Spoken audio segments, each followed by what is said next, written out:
Hey Husker fans, Sam McKewon with the Omaha World-Herald and Husker Extra. This is our post-spring recap on the linebackers. Okay, we're going to talk about the jack linebacker spot, which is MJ Sherman, Jamari Butler, even a little bit of Princewill Umanyalan, and then the off-the-ball linebacker spots, which are Luke Reimer, Nick Henrich, and those guys. Here's the reality. Nebraska feels pretty good about where they're at, I think, with these groups of players. That jack linebacker can transition down to the line of scrimmage and become a fourth rusher, kind of an overhang player. That's MJ Sherman. That's Chief Borders. That's Jamari Butler. I think they feel pretty good about what those players can do. Princewill Umanyalan can play both defensive line and that linebacker spot. They're kind of in that jack spot. And then at the other linebacker spot, well, you got Luke Reimer, and I think they feel like he moved forward in the, in spring camp, didn't play in the spring game.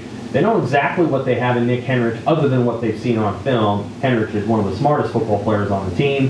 He's also a good leader.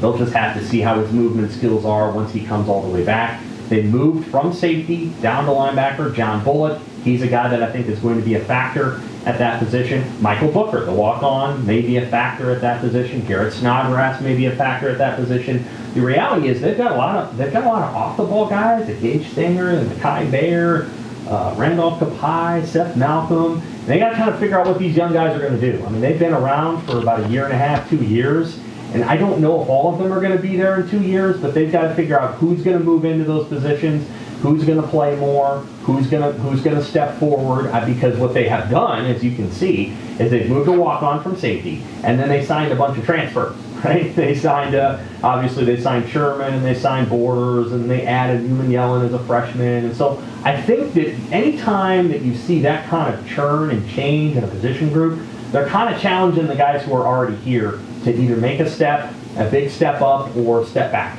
We'll have to see exactly what they do. But that's where the linebackers sit going into the offseason. Okay, thanks Husker fans.